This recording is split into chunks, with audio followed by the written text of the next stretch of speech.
Are you feeling stuck in your career or lacking employment at the moment? Experiencing symptoms of job dissatisfaction? You might be suffering from a common condition known as career stagnation. But don't worry, there's a solution. Monster.com. Monster.com offers a comprehensive suite of career-boosting tools designed just for you.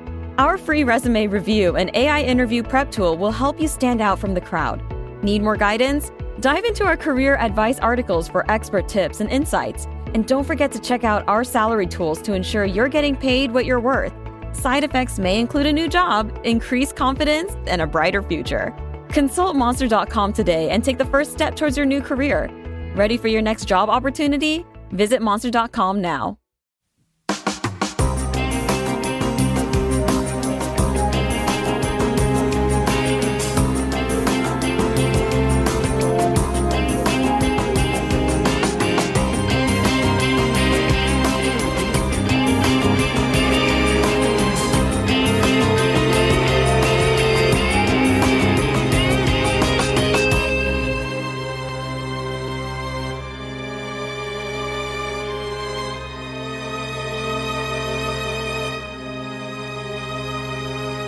Hello, everyone, and welcome to episode 71 of the True Crime All the Time Unsolved podcast.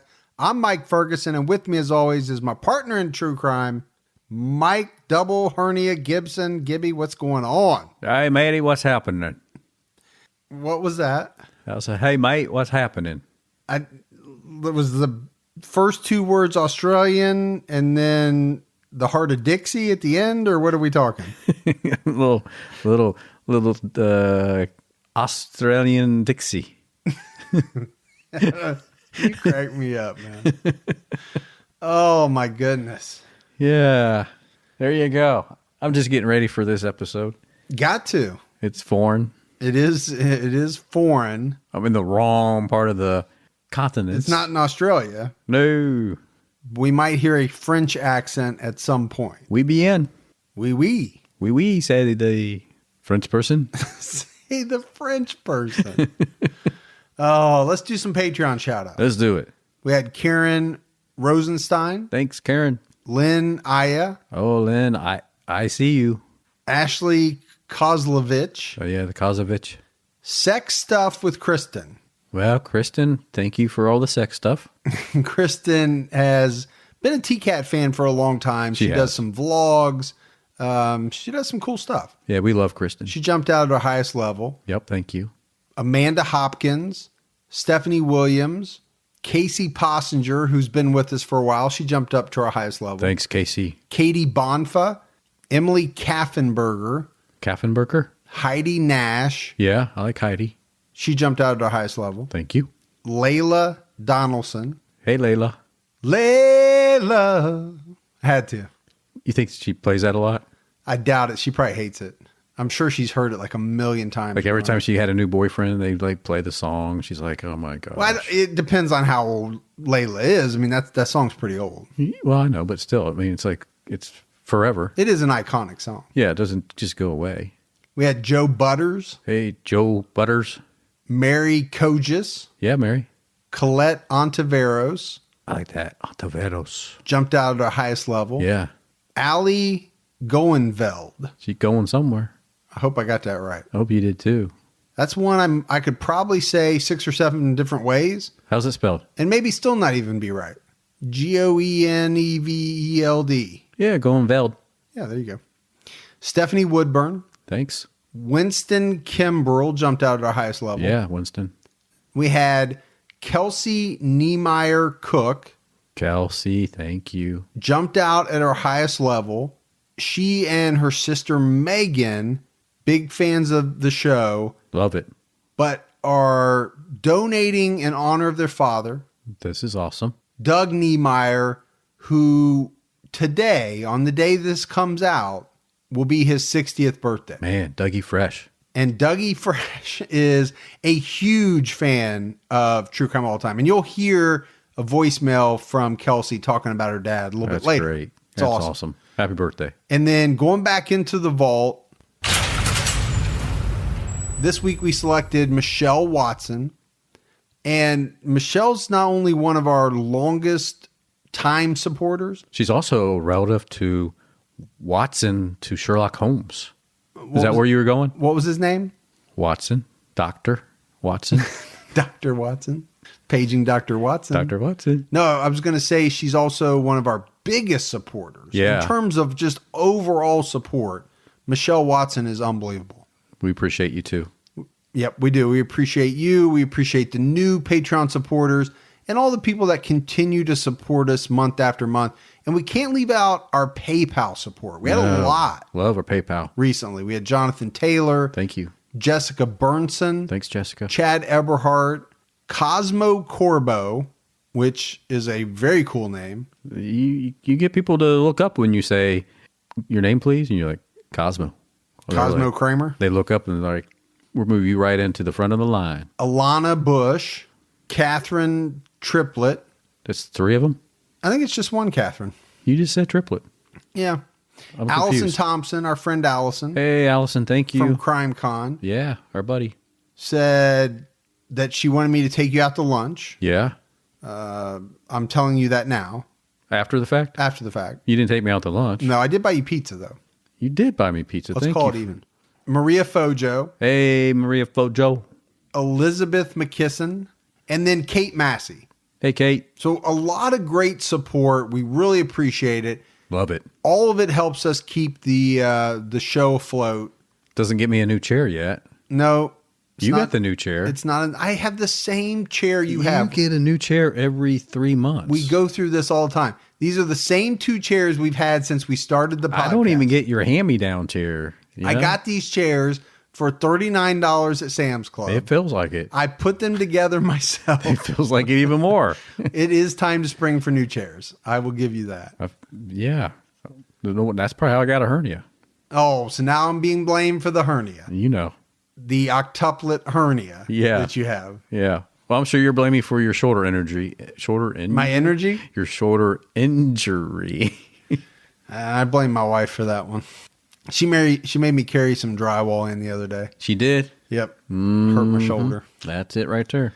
All right. Now, at the same time this episode's out, don't forget, True Crime All the Time, we're talking about the murder of Michelle Missy Avila. Yeah. It's a man, what a terrible thing. It is. It's a tough story.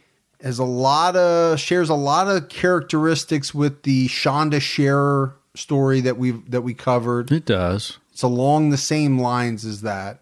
Got to give a big shout out to Lindsay Skolaric. Yeah. For her writing and research on this episode. She's doing good. Yep. Lindsay is amazing. She's been a huge supporter of the show for essentially from day one. Day one. She was like our first voicemail, man. So. And then all of a sudden she's like, hey, I'd like to try some writing. And we were like, please do. And she's carrying twins right now. Writing, carrying twins, doing yoga. I don't know how she does it. She got it going on. I can't even do yoga without carrying twins. Not that I could ever carry twins. I know you got a real twins, Danny DeVito, Arnold Schwarzenegger thing going on over there. Is that what? You remember that movie? I do remember that. Twins, yeah. All right, Gibbs, you ready to get into this episode? I am. We. True crime all the time unsolved. Gibby and I boarded a plane, went to France for this one. We did. I didn't have a passport. It didn't end up well. No. Full body search. Cavity. Full body cavity search. I regret that decision immensely. That might have something to do with your shoulder injury. Or maybe the searchee's shoulder injury.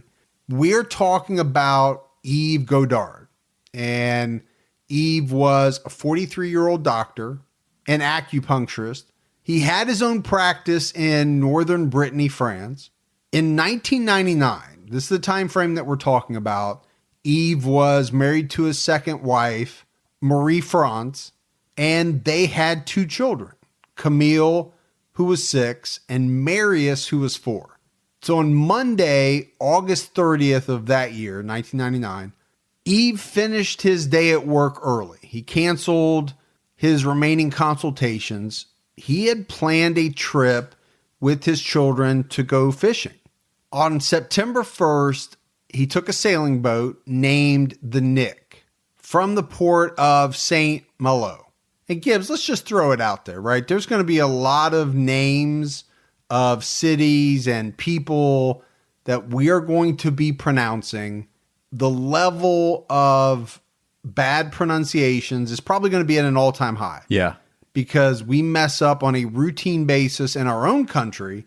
I don't know how we're going to do in France. Yeah, because you say Saint Malo, and it's probably something like Saint Marlow or something. You know, there's a even though there's no R in it. I think over there there's a hard R in there, even though there is no R. There's a hard R in there. I'm just saying. Even though there is no R. I like that. It's going to be something like that. You watch. I like that reasoning. But his children were with him when he set sail, but his wife was not.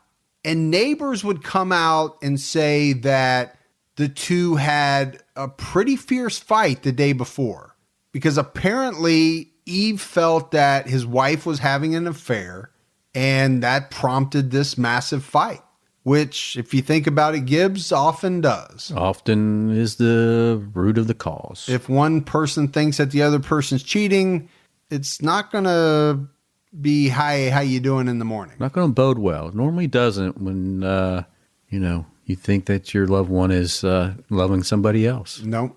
When Yves rented the Nick, he told the owner that he wanted to take a cruise and would return on September 5th. Before leaving, he bought some cleaning products and floor cloths, but left them in his van, which he had parked at the port. On September 2nd, French customs officers inspected the Nick. So let's talk about this for a minute. How bold are you to name your yacht Nick? The Nick. Yeah, that's pretty bold. The Nick. That's like naming it. I'm going to buy a yacht and name it the Gibby. Well, how do you know that the owner's name was Nick? I don't know. Well, or had maybe it means something else over there in France. I don't know. Wonder if Gibby means something else in Maybe there's a French. hard R in it. It could be. Even though there is no R. Could be the Nurk. The Nurk? Let's take the Nurk out. You crack me up with that hard R. There's a hard R in there. So custom officers inspected the boat or the ship, and this was routine. They noted that one of the children was sleeping inside the boat, and Goddard told them that his other child and his wife were sleeping below deck. But something seemed strange to these custom officers. They thought that Goddard was acting strangely, and they called to check his story with the owner of the Nick. But it checked out, right? The owner said, yeah, he rented the ship. He's got his family. They said everything's great and let him go. After the inspection, Goddard took the boat out. Eventually, he wasn't using the motor. The wind picked up. He was able to use the sails. And he ended up staying for a few days near the bay Briehec. Now, there were several witnesses there that saw the Nick between September 2nd and September 5th. There was a waffle vendor at the port who testified that Goddard and his children came to buy waffles on September 3rd. It's been some good waffles. I bet you they were. Some French waffles. I like Belgian waffles. Well, these were French waffles, so they're I don't know what a French waffle is. Belgian waffles. I thought a French waffle was like a crepe. I don't know, but Belgium's right next door to France, so probably pretty similar, I would guess. I thought the French were into crepes. I do like a good crepe. I do like a good crepe too. Now I'm hungry for waffles or crepes. We should do a food-themed episode. We should. When we go to these other countries. And eat it while we're on the podcast so people can hear us crunching. While we're talking? Yeah. So you had this waffle vendor who saw them. The next day, the boat was spotted by a couple walking in Pluzec, and they say it looked abandoned. They thought the boat was abandoned, but they never saw it again after that one sighting. Now, the Nick had a small dinghy. What are you laughing? I mean, I know that's something you know something about, but hey. It had a small dinghy that was recovered on September 5th by a fishing boat. And this was the same day that the boat was due to return. We said that, right? It was only supposed to be out from the 1st, coming back the 5th. So obviously it didn't make it back on the 5th, but they find this, small dinghy. I don't know what other word to use for dinghy, like a little rowboat, I guess, or it's a little small boat. Small boat, but powerful. This little boat was abandoned. It was about 30 nautical miles from the Isle de Bats. I'd be back. All right, Schwarzenegger. I don't even know if I said that right. It could be I'll be back for all I know. I know. But this was in the English Channel off the Breton coast. They found Goddard's jacket and his checkbook in the dinghy. So, this I kind of wanted to ask you, have you ever been yachting? No. I've never been on a boat that has a sail, ever. Really? Nope. Have you ever been on just a boat? Yes, I have been on a boat. Yeah? I mean, like... I have a boat. You know this. Well, like, not that type of boat. I mean, like a big boat, No, I've never been on a real big... Well, I've been on a cruise ship. Yeah, that's a big boat. Yeah, that's a big boat. But I've never been on a boat that, like, you controlled. Yeah. That you could, drive, that was big. Yeah, so you never, so you never took... I mean, my boat's like 19 foot long. I mean, it's not a big boat. It's like a fishing boat. Yeah. Okay, so you never been out on the ocean and yachted around anything? No. Actually, I'd never even been on the ocean other than on a cruise ship. Really? That was it. That's the highlight I've of seen, what's that movie with Wahlberg? I've seen The Perfect Storm. Oh, yeah. I don't need any of that. Mr. Orange Crush? Yeah. Marky Mark and the Orange Crush. That's right. I don't need any of that, man. That's scary. Well, you don't like the ocean anyway. No, I don't like the ocean. I don't like the beach, the ocean, what's underneath the ocean. So you like freak out when you're on a cruise? No, not at all. Really? No, because it's like being in your house. But if the boat was smaller... It's freaking small compared to the ocean. You ever look at you ever go out on the deck at the time you're cruising out in the open water and realize that there's nothing around you? Yeah, but when you're on the boat, it's no different than being in your house. Well, okay. It's not like flipping violently from side to side. No. Like it would in a smaller boat. It can. That's what would freak me out. I mean, I've been on a cruise where we went where the Caribbean and the Atlantic came together. The currents did, and the bathroom door was swinging violently open and closed all night long. I know. You were on the Titanic. You've told me this before. You were one of the first onto the boats. I got it. Yeah, I didn't get out of my way, kids. You were a kid. You were a little kid. They let you on first. Yeah. So once they found this dinghy and some of Goddard's things, they opened an investigation into his disappearance. But by September 7th, he still hadn't shown up. Investigators searched his van, and inside the van, they found significant amounts of blood. And they found a bunch of morphine. Which is... troublesome. Yeah, absolutely it is. Blood and morphine, probably not usually a good sign. Last week I could have enjoyed some morphine.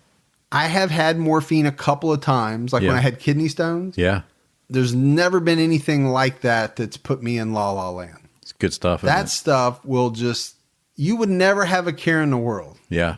When you're on that. It's a good thing that that's not something I can actually get my hands on, because I could probably have a problem with something like that. If I had like a little button where I could just hit it all the time. Well, that's what they give you at the hospital. A little button to hit, but only... I've never had the little button. Oh, yeah. But the button only works when it's time for the next dose. Yeah, so you can hit it all you want, but if it's not time, it's not going to do anything. Usually with the kidney stone, they just give you like one dose, because by the time that's done, you're going to be fine. You know what I'm saying? Yeah, you hope so, right? The worst of the worst is going to be over. Yeah. So once they discovered what was in the van, things got a little more urgent on the part of the investigator. The next day on September 8th, they searched the Goddard home. They find more blood. They find it in the bathroom, the living room, and in the parents' bedroom. So by September 10th, this is turned into a murder investigation. They believe something horrible has taken place. But it's Goddard that is considered the prime suspect, and an international warrant was issued for his arrest. Later on September 16th, they identified the blood found in the van as being from Marie France Goddard, his wife, who no one had seen since August 31st. So things are not looking good. No, it's not good at all. So massive search is underway for her body. What they are assuming, they're looking for her body. With the amount of blood found in the van and the home. And this search goes on for some time, months. But eventually they suspend the search for Marie France's body in January of 2000. So it's like, what, 3 months, 4 months has gone by. Yeah. They haven't found her. We don't know what's happened to the kids. And nobody knows where Eve is. No, they can't find the Nick. Or the Nick. They found the dinghy, but no Nick. Yeah, the Nick is missing. And it's usually not good when your dinghy gets separated from your Nick. Yeah, you got to know where your Nick is. And your dinghy. Yeah, at all times. All times. But going back to September 16th, sailors off the coast of Guernsey discover a life vest from the Nick. A week later, on the 23rd, the inflatable survival raft from the Nick was recovered on a beach on the south coast of England. The raft was half deflated and the canopy of the raft had been cut off and was not found with it. And they also noted that the tow rope had been cut as well. Which is strange. Very strange for parts of the survival raft to be missing. So strange that investigators thought that these items were deliberately abandoned by Goddard to make it look like a shipwreck. So the original theory of French investigators was that Goddard had murdered his wife and then fled with his children. But then you have all these pieces of the boat popping up in different places. It made the investigation very tricky. Yeah, I mean, it would make you question, like, well, maybe we got this wrong. I don't know. I mean, what's going on here? And definitely give you some, as an investigator, it would give you some doubt. Yeah, because there was either some kind of very bad accident with the boat, or he has done something horrible probably, and he's making it look like something other than what it really is. Yeah, but I mean, at the end of the day, you still have to question why all the blood at the house, why all the blood in the vehicle. Right. If it was an accident that happened at sea, how do you explain all the things that happened before? Exactly. And I think it's, again, it's what makes this mystery fascinating to a lot of people. Now, there were naval experts that would say that it would have been impossible for all these items from the boat to just start showing up randomly at all these different places. They just didn't feel, Gibbs, that these items could be carried by the currents and be deposited in the places that they were. They would have had to have been deliberately dropped in these areas for them to end up where they were, because they were very far apart. I think that was part of it. And then they realized that the dinghy's emergency flotation device had been removed. And according to the manufacturer, it would have only stayed afloat for 72 hours without the flotation device. So, I mean, this really makes you wonder, did Goddard remove the flotation device? Because who else would have done it? And did he do it because he knew that it would cause the dinghy to sink? I think it was on purpose, but they found it before it sunk. So, it kind of botched his plan of action. If that was his plan. Yeah, if that was his plan. If we're going on that theory. On October 14th, 1999, a hotel owner on the Isle of Man claimed that Goddard and his children stayed at his hotel between September 7th and 14th. And this was just the beginning of a bunch of different sightings of Goddard and his children. And they weren't limited to the UK. I mean, these sightings occurred all over the world. Yeah, I mean, they were being said they were seen in multiple continents, man.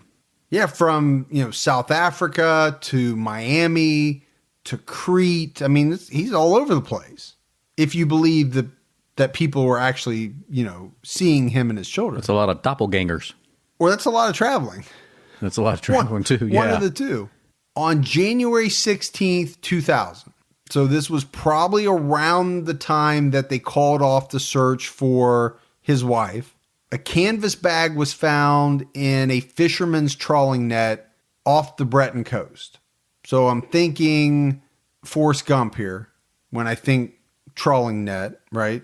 Yeah. Bubba shrimp. Because in the beginning, all he was pulling up was junk. Inside this canvas bag, there were a lot of personal effects belonging to different members of the Goddard family. There were clothes, driver's licenses, insurance documents, checkbooks, things that would have come out of Marie France's handbag. Also inside the bag, there were binoculars and a hammer. That's strange. A hammer. Some strange things. Yeah. Maybe he needed to repair some things on the boat. A hammer seems like a strange tool, but maybe you needed it. Well, I always thought it was weird you carry pliers with you. I do usually have a set of pliers with me. It's really strange, but you always have. If I need pliers, I can say. And I pulled at least 3 or 4 of your teeth. Well, that helps. They're good pliers. People always think we're from the South anyway, so talking about pulling teeth with pliers. Did you just? I just insulted the whole South. Whole South? Wow, man! You took away the carnies. No, we got a Carney back. Did I tell you? Did we get a Carney back? Somebody's actual last name is Carney. Oh, okay. That's right. Yeah. And messaged me and said she's still listening. That's good. So we got that. But you just wiped out my whole Southern family. Your whole fan base? Yeah. Why is that? NASCAR and Gibby. Oh my gosh. That's what they got. Let the emails come to Fergie. Oh, no. I love the South. I know you do. You're a Southern boy in the Northern world. Exactly. In May 2000, investigators were carrying out investigations in Madeira where Goddard had an open bank account, but they didn't make any significant findings. The funds in the account had not been used. Nothing had been moved in or out since the disappearance. So just a stale account. Yeah, but I would imagine they would have been very interested in that bank account. But once they found out that, nothing had been taken out, then it didn't mean anything. Just another rabbit hole. We got a lot of rabbit holes for sure.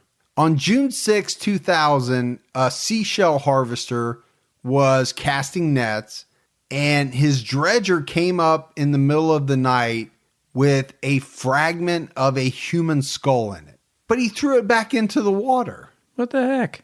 You find a human skull? I thought the rule is when you find human remains, you retain until identified. Well, he was probably like, I'm in the middle of the ocean. What do you want me to do with this thing? Yeah. You want me to hold on to it till I get back and then call somebody? Probably some pirate's remains. Yeah, he probably was thinking, who knows how old this thing is. You imagine how many bodies are probably out in the ocean? A lot. It's another reason I don't like the ocean. There's probably a lot of bodies. A lot of bodies in that ocean. But he does. He throws it back. But 4 hours later, he pulls up another skull. And this time he keeps it. When investigators run DNA analysis on the skull, it's revealed that it's the skull of Camille, Goddard's daughter. And if you haven't seen the pictures, I mean, it's just, when we talk about it's one thing, but when you see the pictures, it just really brings it home, man. And I just saw the picture of this little girl and it just crushed me. And we'll definitely put up pictures as we always do when we put out the Facebook and the Twitter and the Instagram posts. I think it is important to see the pictures of these people. They were real. They were human. And like you said, Gibbs, the pictures help drive it home. It's one thing to hear the story, but to see the real people and that this happened to adds an element to it. So when they did further analysis, it showed that the skull had been there since at least February of 2000. So that would mean that it had been there around 4 months, maybe longer. Investigators thought originally that, this kind of seemed to corroborate the idea that the Nick had sank. claiming the lives of the 3 people on board. The area where the skull was found was very close to where the Nick had been inspected by the customs officers that we talked about. But they brought in a lot of equipment to scour the ocean. They didn't find any signs of the Nick. So because they don't find any evidence of the boat, and these skulls are found, I mean, only one is kept, but they're found about 25 miles offshore from where Goddard and his children were last seen.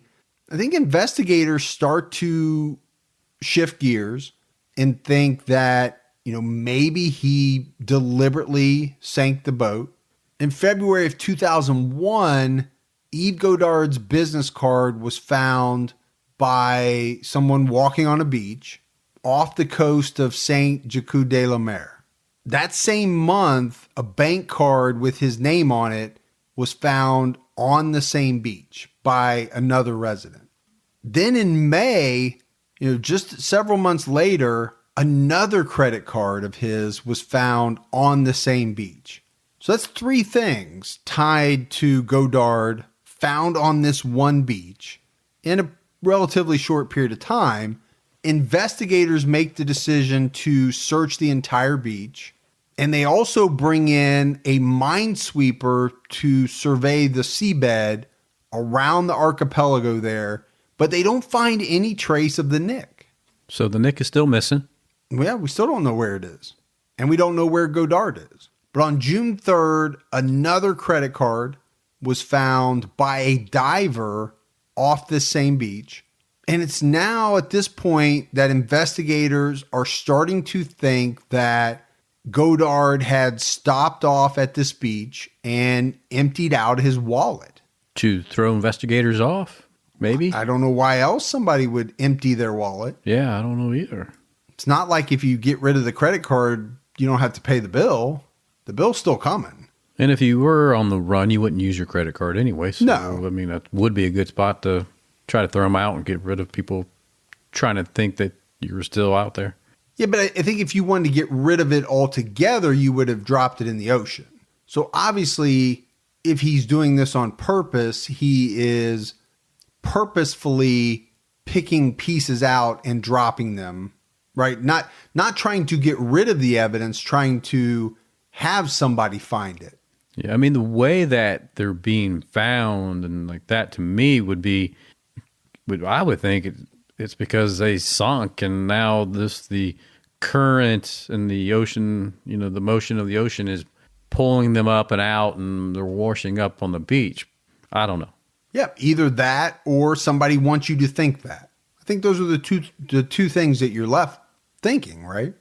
So they start sifting through the sand on this beach.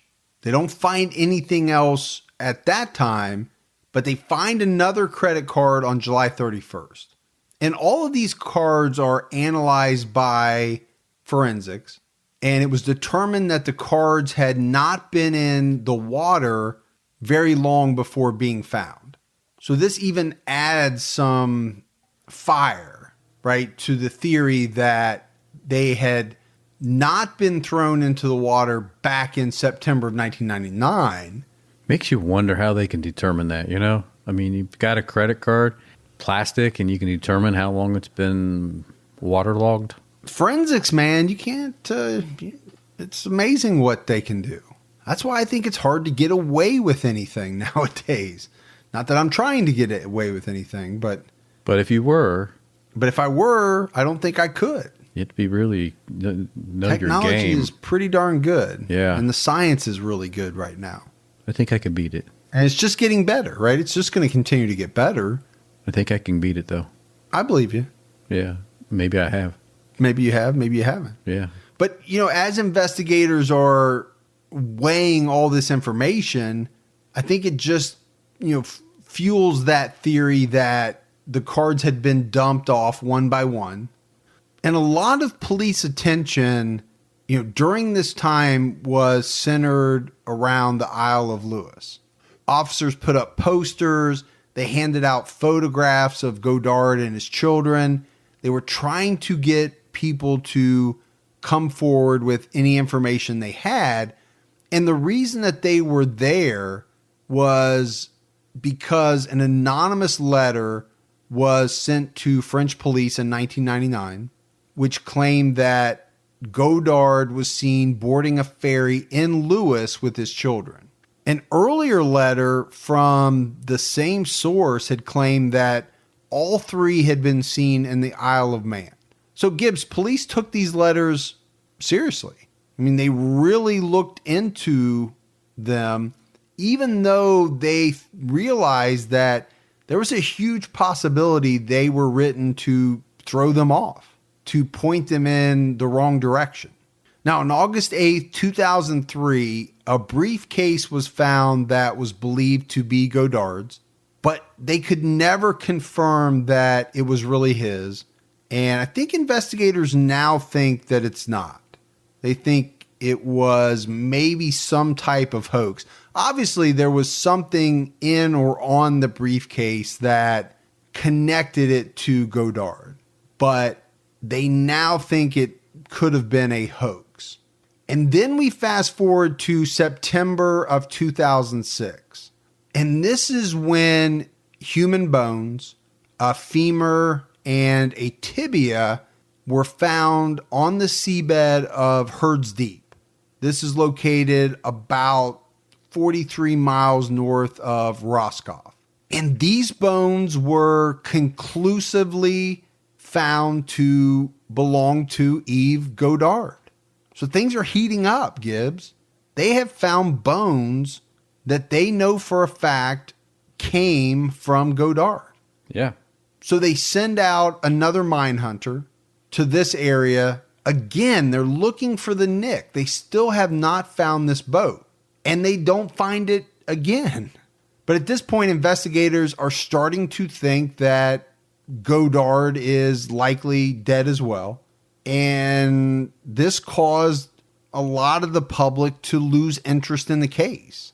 But I'm not really sure why. There's still the mystery of his death, his wife's disappearance, the death of Camille, the likely death of Marius.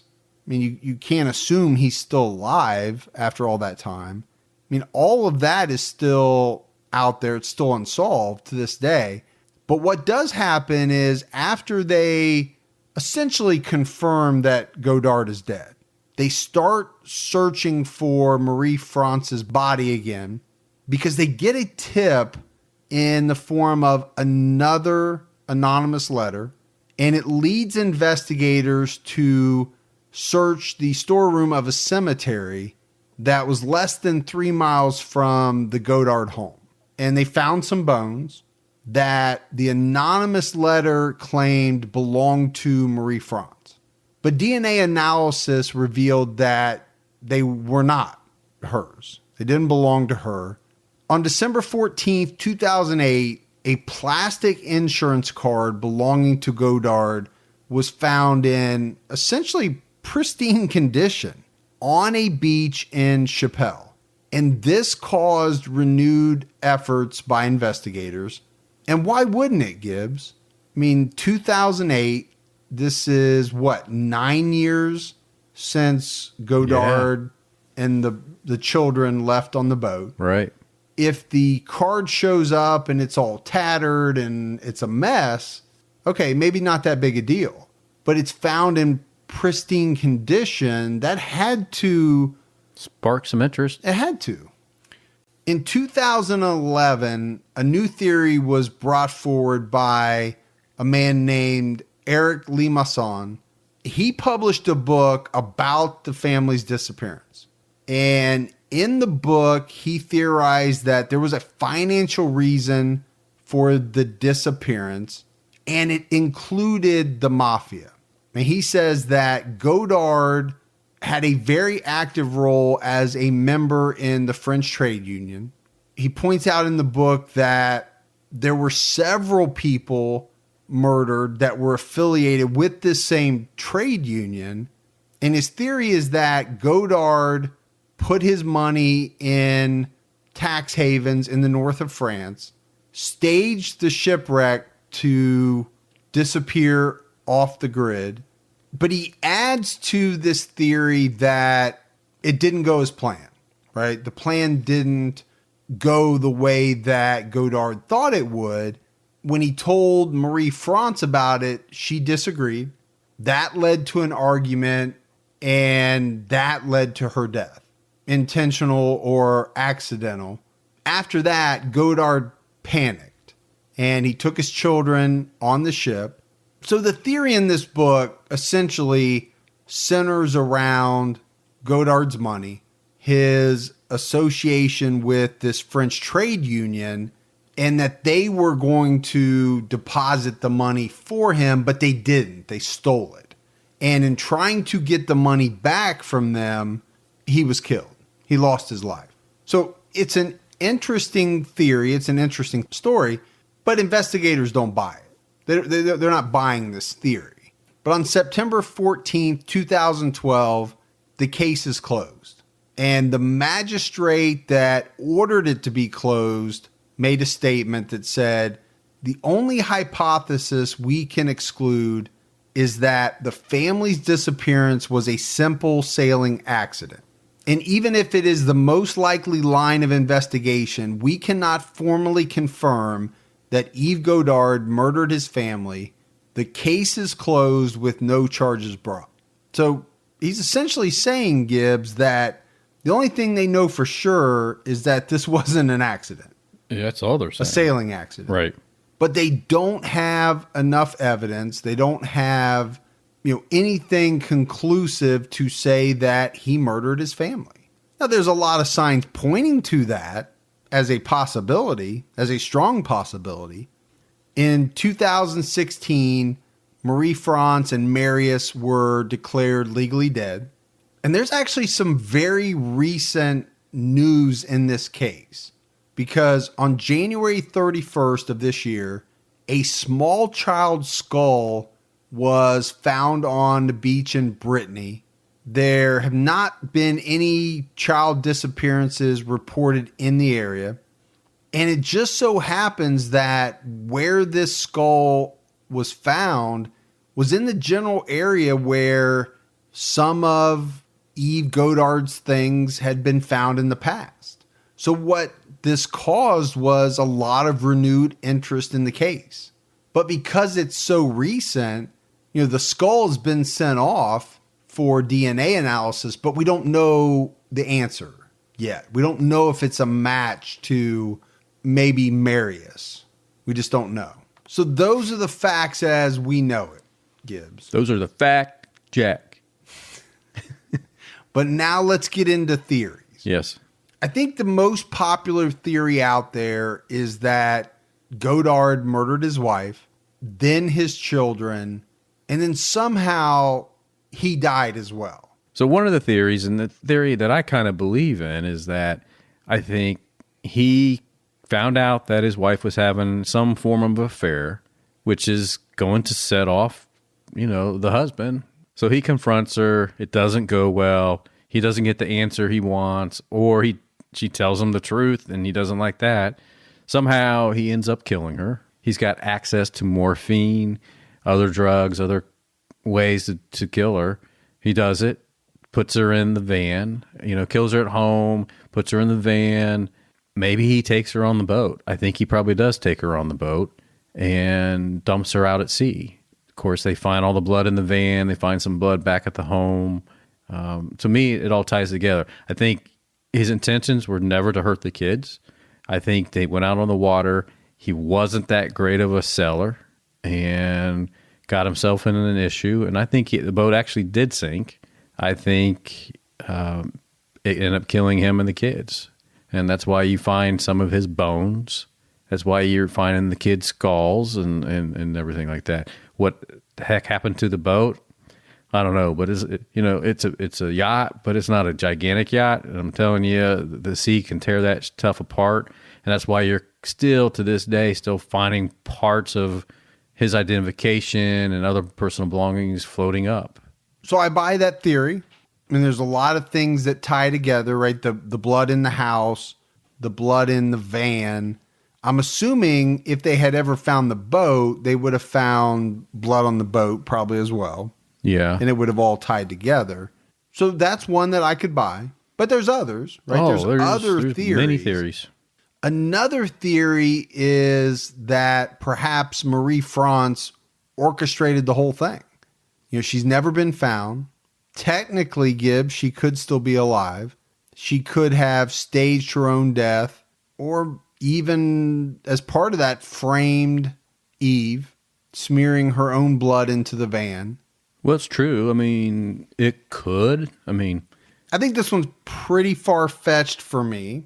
But it could, right? It could. Maybe she was so in love with somebody else that the only way she could be with that person is not to have a family, and he wasn't going to let her out, so she kind of staged this, and then went on the boat with them and killed them, I guess. And the kids. You're talking about the kids. Kids and him, right? That's why they find his bones, and then, she takes some of these belongings, and over the years, she keeps scattering them about to throw investigators off. To make them think that Eve is still alive, possibly. Yeah, and chasing after him instead of considering that it could be her.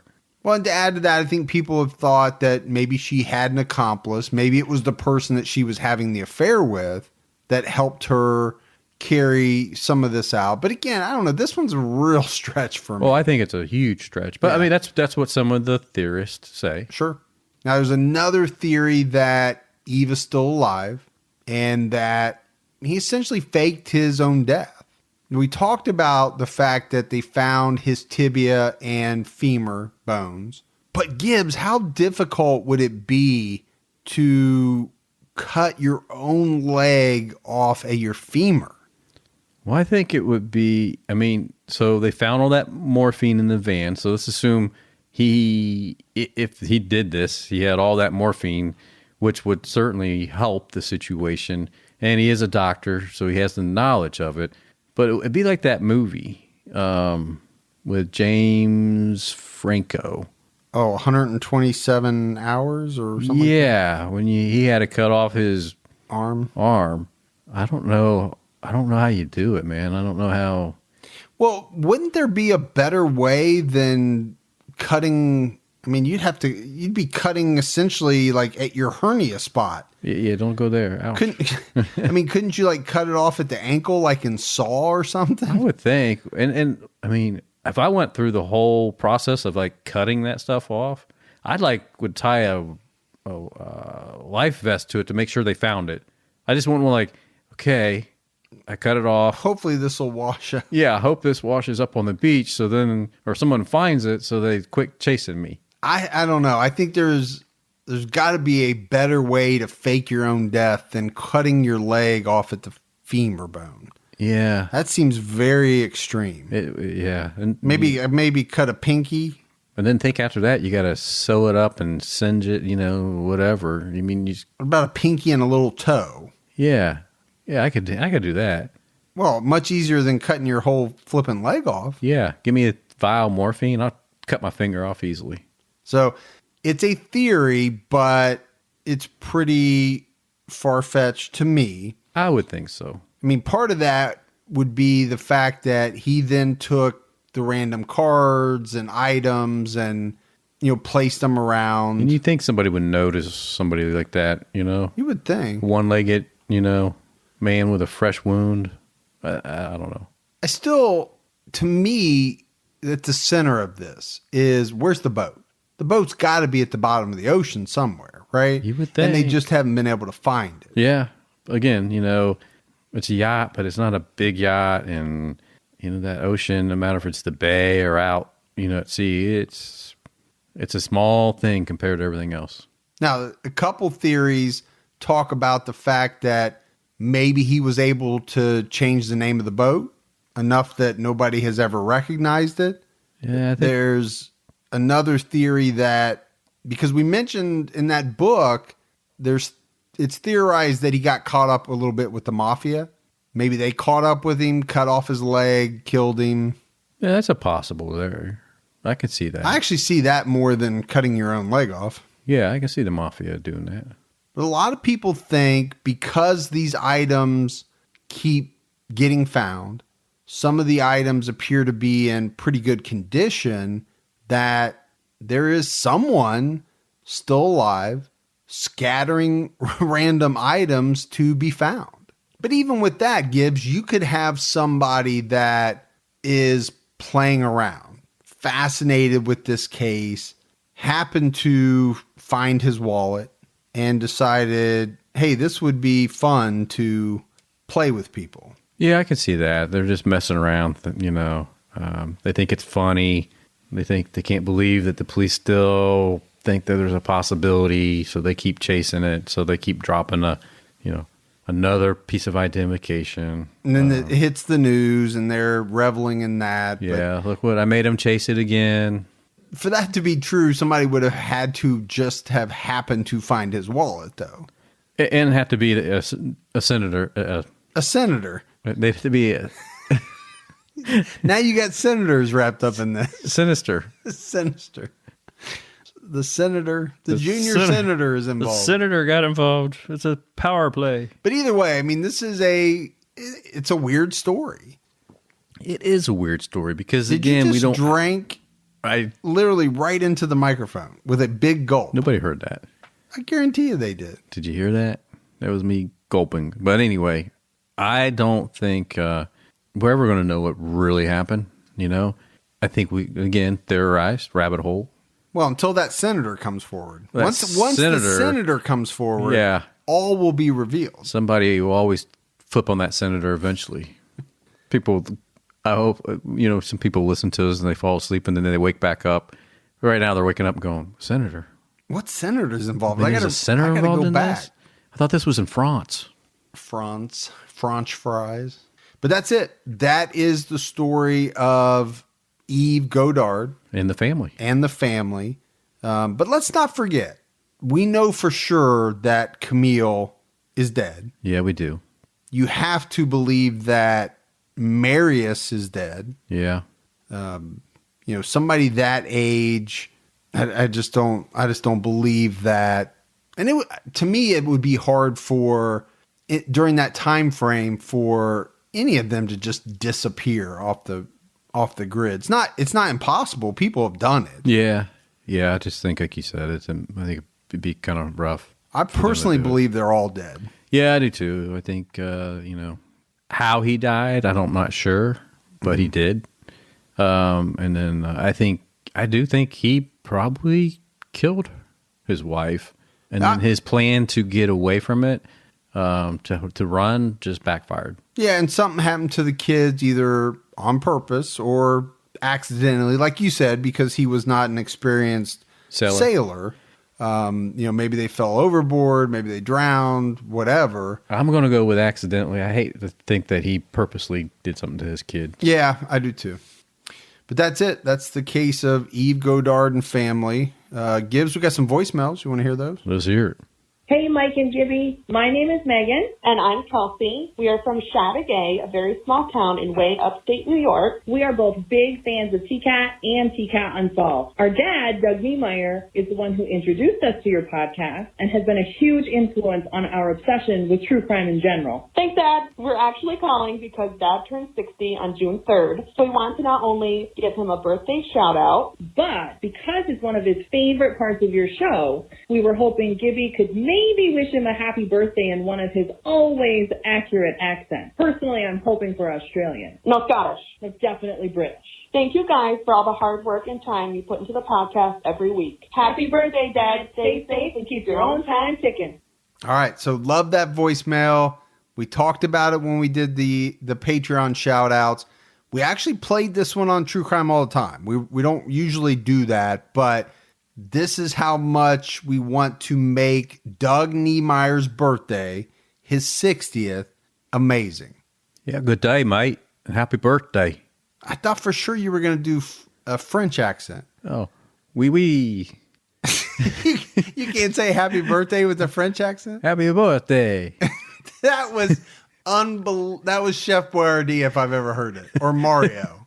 That was in no way a French accent. All right, Doug. I hope you liked it. Yeah, Doug, have a happy birthday, buddy. You got some type of Australian I don't know what the hell you mixed got. with something else. It's and special then, just for you, man. And then you got Chef Boyardee. Yeah. So that's what you got. Love Your Girls did that for you. Yeah, it was really cool. Hi guys, this is Johan from Sweden calling. Just wanted you to know that we're listening overseas as well, and I really enjoy what you're doing. I've been listening to all the shows of the Unsolved, so keep it up, guys. Really enjoying it. Stay safe, and you know what to do. That's Johan. Johan, hey, I'm glad to have you aboard, buddy. I really want to go to Sweden.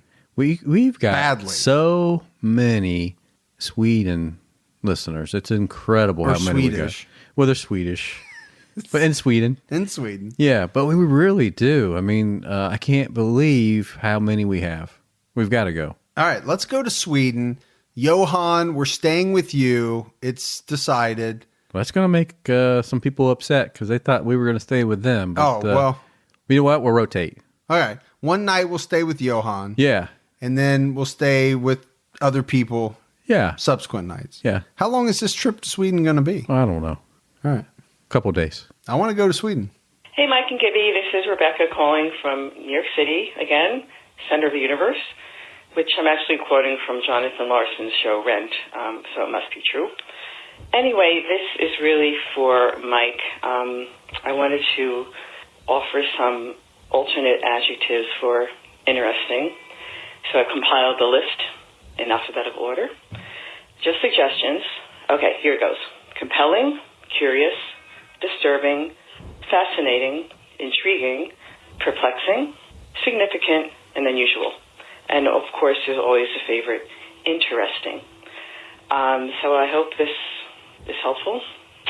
I love your podcasts still. And also, I wanted to wish Gibby a speedy recovery from his hernia surgery. I really hope everything went well and that he's back on his feet and back to himself in no time. Okay, take care, keep safe, and keep your own time ticking. Bye. So I got a kick out of that voicemail. Stuff like that cracks me up, Gibbs. It was pretty interesting. It was very interesting. It was significant. It was a little unusual. It was somewhat Kind of fascinating. A little disturbing. A little disturbing. But the great part was she checked on me, wanted to make sure I was okay, and I appreciate that so much, and I'm doing great. Yep, we loved it. We loved it. Hey, it's Seth checking in. I-55 South today. I blame you guys because I just got banned from calling like 4 podcasts because I just called in repeatedly and told them to keep their own time ticking. So keep your own time ticking. S out. So that's S. I think I played at least one of his before. He calls 2 or 3 times a week just to kind of tell me where he is and Just gives you updates? yeah, give me an update. I like it. And he actually called right after that and left another one Yeah. and wanted to know if we knew if anybody had ever done that, right? Called another podcast, left a voicemail, and accidentally said, keep your own time ticking. Not that I'm aware of. Nobody's ever said that to me. Yeah, I've never heard anybody ever do that before. So that's interesting. Compelling. Unusual, compelling, disturbing. somewhat disturbing. Hey, Mike and Gibby. Take 2. This is Catherine from Sonoma County, California, AFD. I just want to say thanks. You guys get me through all my morning chores. I get up at 4 or 5 to milk my goats and trim their hooves and before I go to work. And then while I'm making soap with their milk, I listen to even more podcasts. So just want to say thanks for being so engaging and having the banter that you guys do.